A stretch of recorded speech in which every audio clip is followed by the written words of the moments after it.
নমস্কার, নিউজ তৎকাল 24 এর পর্দায় আপনাদের সকলকে স্বাগত। আপনাদের সাথে আমি দেবব্রত। দেখে নেব এখনকার সংবাদ শিরোনামগুলি। এডিসি নির্বাচনকে সামনে রেখে সাবরুমের শ্যামপাড়ায় বিজেপির গুরুত্বপূর্ণ বৈঠক। বামেদের ডাকা বন্ধে সাড়া নেই, শান্তিরবাজার মহকুমায় সবকিছু স্বাভাবিক। বাল্যবিবাহ রুখতে কড়া বার্তা, জড়িত সকলের বিরুদ্ধে মামলা হবে, সিপাহীজলা এসডিএম। সিআইটিউর সাংবাদিক সম্মেলন, রাজ্য জুড়ে ধর্মঘট সর্বাত্মক সফল, গ্রেপ্তার ও হামলার অভিযোগ। পূর্ব গণকে হত্যাকাণ্ডের শহীদদের স্মরণে খোয়াইয়ে বিজেপির সভা, বক্তব্যে পিনাকি দাস চৌধুরী। বন্ধের দিনে অটো চালকের ক্ষোভ উগরে, প্রাক্তন মন্ত্রীর সঙ্গে বাক বিতণ্ডার ভিডিও ভাইরাল। অ্যাডমিট কার্ডে ভুল, বিপাকে আগরতলা দিল্লি পাবলিক স্কুলের উচ্চ মাধ্যমিক পরীক্ষার্থীরা। দুদিনের ধলাই সফরে বিধানসভার এসটি কমিটি, জনজাতি হোস্টেলগুলির পরিকাঠামো ও সমস্যা খতিয়ে দেখছেন। এখন সংবাদ বিস্তারিত। নির্বাচনের প্রাক্কালে রাজনৈতিক তৎপরতা যখন ক্রমে জোরদার হচ্ছে, তখন সাবরুম বিধানসভার অন্তর্গত মুন্ডঘাটের শ্যামপাড়ায় অনুষ্ঠিত হল বিজেপি দলের এক সাংগঠনিক সভা। আসন্ন এডিসি নির্বাচনকে সামনে রেখে আয়োজিত এই সভায় উপস্থিত ছিলেন সাবরুমের প্রাক্তন বিধায়ক শঙ্কর রায়। স্থানীয় মানুষের উল্লেখযোগ্য উপস্থিতি বৈঠকটিকে তাৎপর্যপূর্ণ করে তোলে। বৈঠকের মূল লক্ষ্য ছিল সাধারণ মানুষের সঙ্গে সরাসরি সংযোগ স্থাপন, তাদের সমস্যা ও দাবি দাওয়া শোনা এবং আগামী নির্বাচনের প্রস্তুতি নিয়ে মত বিনিময় করা।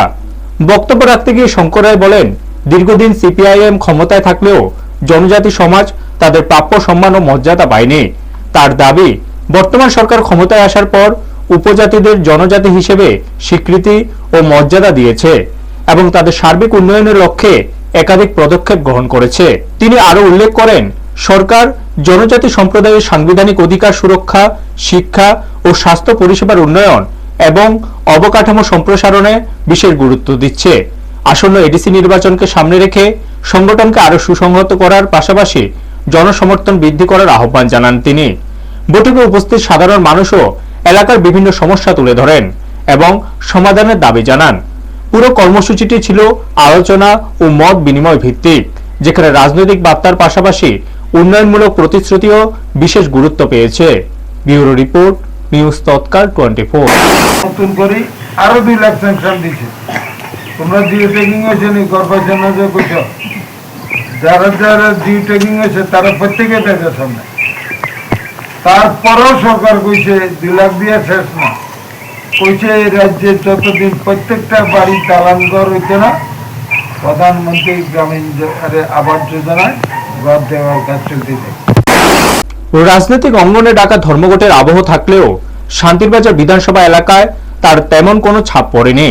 বামেদের আহ্বানে ডাকা বন্ধের দিনও বিচন্দ্রমনু এলাকায় জনজীবন ছিল সম্পূর্ণ স্বাভাবিক ছন্দে।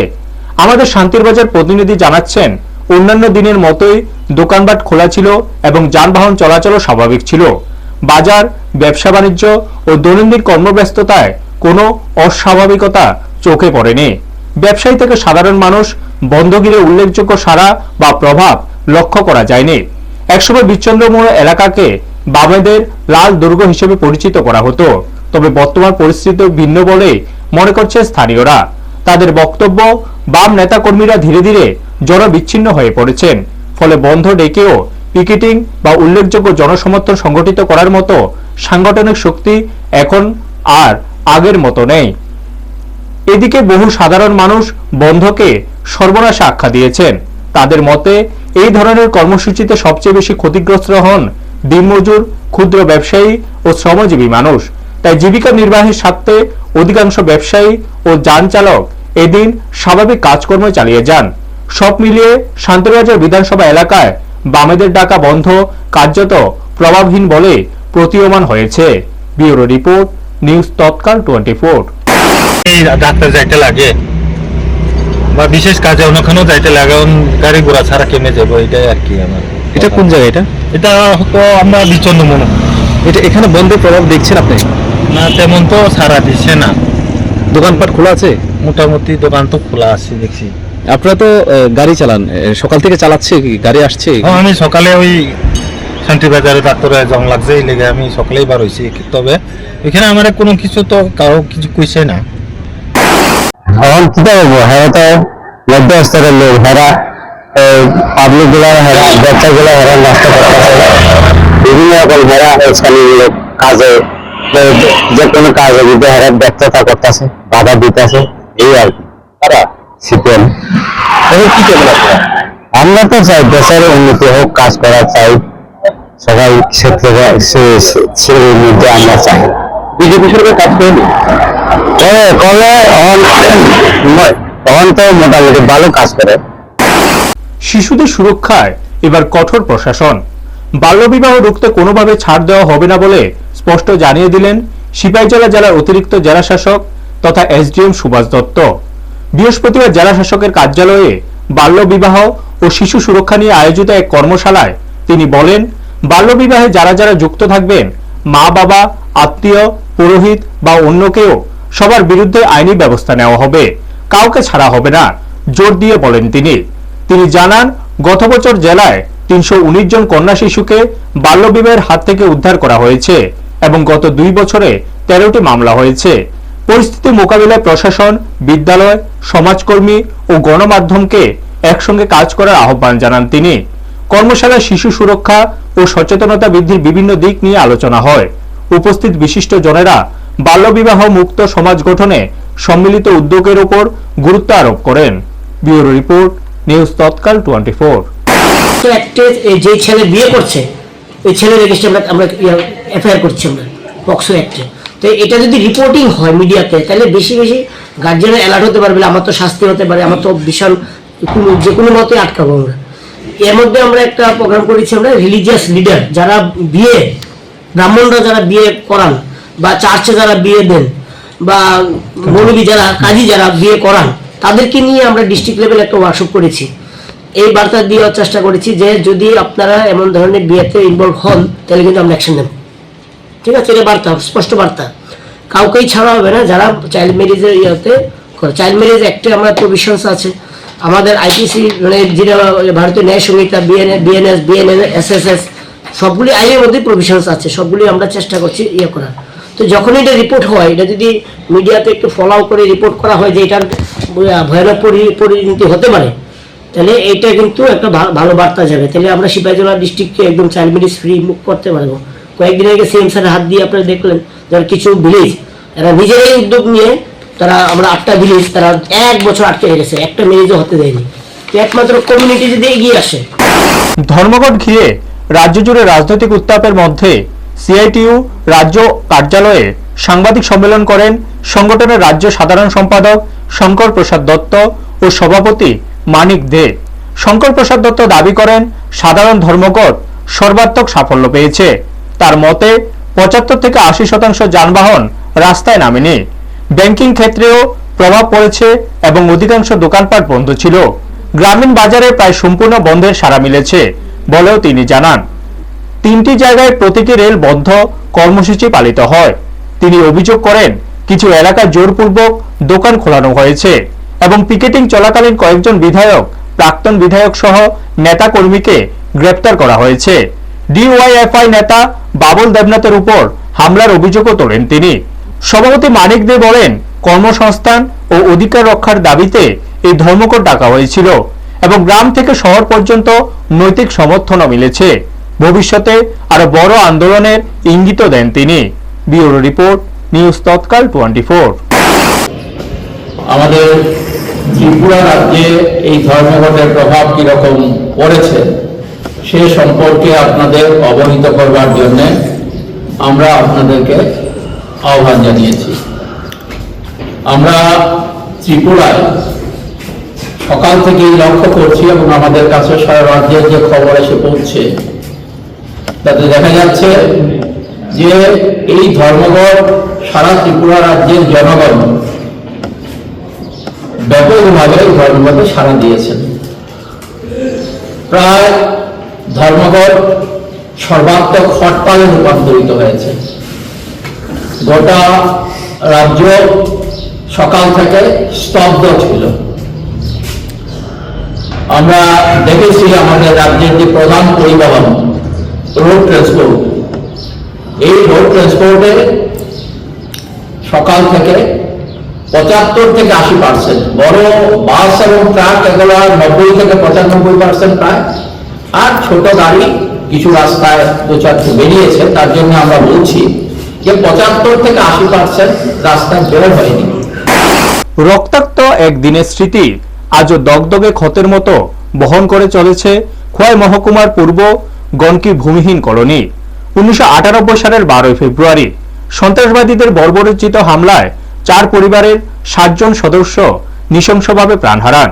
সেই শহীদদের স্মৃতির উদ্দেশ্যে বুধবার গনকি কলোনির দ্বাদশ শ্রেণী বিদ্যালয়ের মাঠে এক স্মরণ সভার আয়োজন করে বিজেপি খোয়াই মণ্ডল। স্মরণ সভায় উপস্থিত ছিলেন বিধায়ক পিনাকি দাস চৌধুরী, মণ্ডল সভাপতি অনুকূল দাস, জেলা সাধারণ সম্পাদক সমীর দাস সহ অন্যান্য নেতৃত্ব। অনুষ্ঠানে শহীদদের প্রতি শ্রদ্ধা নিবেদন করা হয় এবং শহীদ পরিবারগুলোকে সম্মান জানানো হয়। সভায় বক্তব্য রাখতে গিয়ে বিধায়ক পিনাকি দাস চৌধুরী বলেন, যেখানে যেখানে কমিউনিস্টরা ক্ষমতায় ছিল সেখানে সন্ত্রাসী ছিল তাদের প্রধান ভরসা। তিনি দাবি করেন, তাদের শাসনকালে খোয়াই মহকুমার বিভিন্ন এলাকায় একাধিক গণহত্যার ঘটনা ঘটেছিল। বর্তমান প্রেক্ষাপটে রাজ্যের মানুষ কমিউনিস্টদের আসল চরিত্র বুঝতে পেরেছেন বলেও মন্তব্য করেন তিনি। এছাড়া সাম্প্রতিক ধর্মঘট প্রসঙ্গে তিনি বলেন, জনজীবন ব্যাহত করার চেষ্টা মানুষ গ্রহণ করেননি এবং ধর্মঘটের বিরুদ্ধে জনসমর্থন স্পষ্ট হয়েছে। তার বক্তব্য অনুযায়ী সাধারণ মানুষই এই ধরনের কর্মসূচির উপযুক্ত জবাব দিয়েছেন। ব্যুরো রিপোর্ট, নিউজ তৎকাল 24।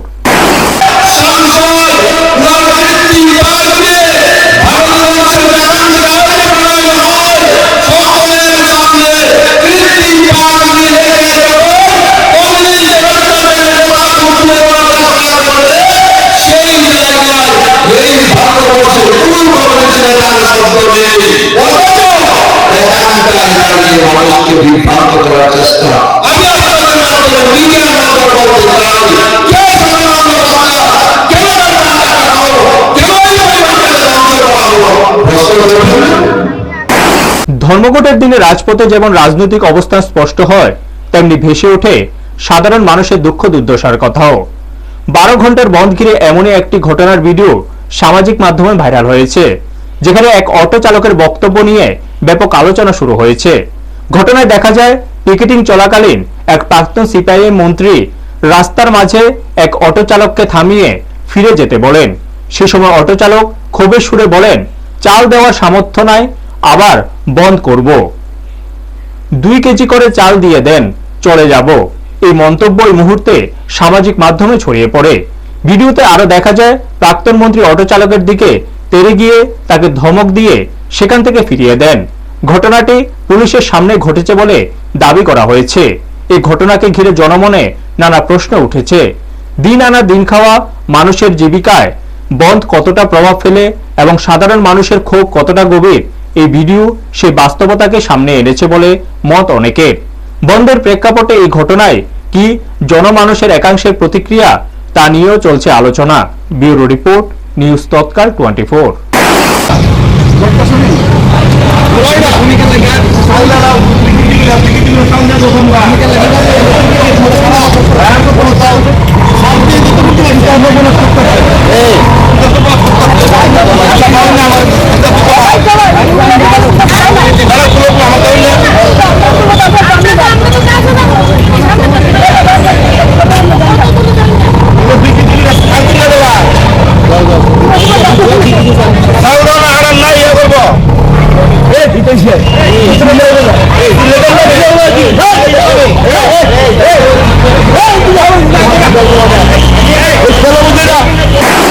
পরীক্ষার আগে যখন শেষ মুহূর্তের প্রস্তুতিতে ব্যস্ত থাকার কথা পড়ুয়াদের, ঠিক সেই সময়ে নতুন দুশ্চিন্তা ঘিরে ধরেছে আগরতলায় দিল্লি পাবলিক স্কুলের উচ্চ মাধ্যমিক পরীক্ষার্থীদের।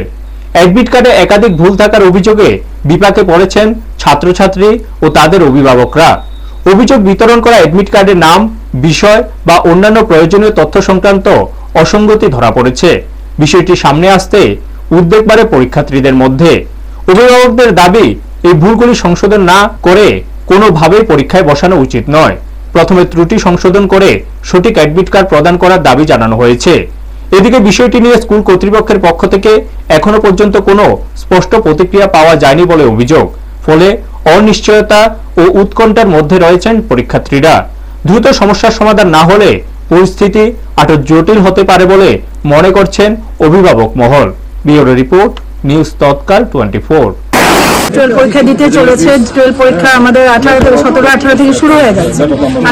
আজকে স্কুলে এডমিট কার্ড ইস্যু করা হয়েছে।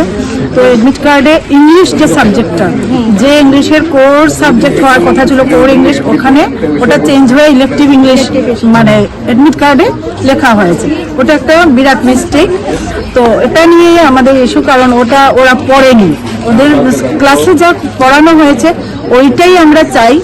তো ওনারা ফার্স্ট বলেছিলেন স্কুল থেকে যে আমরা নিউ যেটা সাবজেক্ট লেখা হয়েছে ওইটা আমরা কয়েকদিনের মধ্যে পড়িয়ে দিয়ে দেবো। তো এটা আমাদের প্যারেন্টসরা ক্লাস দেওয়া হবে। তো ওইটা আমরা জাস্ট নিতে পারিনি, স্টুডেন্টরাও নিতে পারেনি, অ্যাকসেপ্ট করতে পারেনি, এটা পারবে না। তো ওই জায়গাটা আমরা স্কুল অথরিটিকে মানে রিকোয়েস্ট করছি যে আমাদের যে প্রবলেমটা হয়েছে, যাই হোক যেভাবে হয়েছে ওটাকে রেকটিফাই করে যেন আমাদেরকে এটা রেকটিফিকেশন করে এডমিট কার্ড আমাদের ইস্যু করে দিয়ে দিন। আমরা আর কিছু চাই না, আমাদের স্টুডেন্টদের ফিউচার এবং আমি মনে করি যে স্কুলেরও এটা যথেষ্ট নিশ্চয় দায়িত্ব আছে এবং ওনারা পালন করবেন, আমি আশা রাখছি। জনজাতি ছাত্রছাত্রীদের আবাসন ও সার্বিক সুযোগ সুবিধা খতিয়ে দেখতে মাঠে নেমেছে ত্রিপুরা বিধানসভার এসটি কমিটি। দুদিনের ধলাই জেলা সফরে এসে জেলার বিভিন্ন জনজাতি হোস্টেল পরিদর্শন শুরু করেছেন কমিটির প্রতিনিধিরা। সফরের প্রথম দিনে সকালে কমলপুর এবং পরে আমবাসার একাধিক জনজাতি হোস্টেল ঘুরে দেখেন প্রতিনিধি দলের সদস্যরা। হোস্টেলগুলির পরিকাঠামো, আবাসিকদের থাকার ব্যবস্থা, খাদ্য ও শিক্ষার পরিবেশ সহ বিভিন্ন বিষয় সরেজমিনে পর্যালোচনা করা হয়। এই প্রতিনিধি দলে উপস্থিত ছিলেন বিধানসভার এসটি কমিটির চেয়ারম্যান প্রমোদ রিয়াং, সদস্য বিধায়ক রামপদ জমাতিয়া, রঞ্জিত দেববর্মা, নন্দিতা দেববর্মা রিয়াং এবং মাইলা প্রমুখ। আমবাসা সফরকালে তাদের সঙ্গে ছিলেন স্থানীয় বিধায়ক চিত্তরঞ্জন দেববর্মা। এছাড়াও জনজাতি কল্যাণ দপ্তরের জেলা আধিকারিক ও বিধানসভার আধিকারিকদের একটি প্রতিনিধি দল উপস্থিত ছিলেন। সাংবাদিকদের মুখোমুখি হয়ে বিধায়ক রামপদ জমাতিয়া জানান, এই সফরের মূল উদ্দেশ্য হল হোস্টেলগুলিতে বিদ্যমান সমস্যা ও ঘাটতিগুলি চিহ্নিত করা। সফর শেষে একটি বিস্তারিত প্রতিবেদন বিধানসভায় পেশ করা হবে, যাতে প্রয়োজনীয় পদক্ষেপ গ্রহণ করা যায়। উল্লেখ্য, এর আগে উত্তর ও দক্ষিণ জেলা সফর সম্পূর্ণ করেছে কমিটি। বর্তমানে ধলাই জেলার পরিদর্শন চলছে এবং পর্যায়ক্রমে বাকি জেলাগুলিতেও একইভাবে পর্যালোচনা করা হবে বলে জানান প্রতিনিধিরা। ব্যুরো রিপোর্ট, নিউজ তৎকাল 24। আমাদের এটা ভিজিট হচ্ছে কোথায় কোথায় হোস্টেল, এসসি হোক এসটি হোক, বিশেষ করে এসটির জন্য আমরা এসেছি। আমাদের কোম্পানি হলে ওখানে আমরা দেখি এটা যাহাতে তাদের জলের কোনো প্রবলেম না হয়, স্বাস্থ্যের কোনো প্রবলেম না হয়, নতুন শিক্ষানীতির জন্য তাদের স্বাস্থ্যের থেকে আরম্ভ করে খাওয়া দাওয়া থেকে আরম্ভ করে ক্ষতিগ্রস্ত হচ্ছে কিনা, অন্য কোনো মানে এর সাথে থাকার কারণে অন্য কোনো চর্মরোগ হচ্ছে কিনা, এর ব্যাপারে মানে স্বাস্থ্যের দিকে লক্ষ্য করে আমাদের ভিজিট করা হয়। তো এখানে যা আমরা আমাদের যে সিস্টেমের মধ্যে মানে একটা সুন্দর একটা হোস্টেল হতে গেলে যা দরকার এটা কমই থাকলে পর আমরা এটাকে রিপোর্ট করে লিখে নিয়ে আমাদের রিপোর্টার এখানে আসি অ্যাসেম্বলি, ওরা এটাকে আমরা অ্যাসেম্বলি জিজ্ঞেস করবো সেভাবে আগামী হয় মানে সবসময় করতে করা হয়। আমাদের সাউথ জেলায় ডিস্ট্রিক্ট আছে, ওরা থাকবে আগামী আমরা করি। শুধু এটা না, এস্টিমেট কমিটিতে তো আমি চেয়ারম্যান আছি, ওইখানেও ব্রিজ থেকে এগুলো আমরা এটা আগের সরকাররা ওরা কোনো লক্ষ্যই করতো না, আমরা অনুভব করে যাহাতে নতুন ত্রিপুরা মডেল স্টেট যাতে বানানো যায় প্রধানমন্ত্রী হিসেবে আমরা করেছি। এখনকার মতো সংবাদ এই পর্যন্তই। আমাদের অন্যান্য অনুষ্ঠানের জন্য চোখ রাখুন নিউজ তৎকাল 24 এর পর্দায়।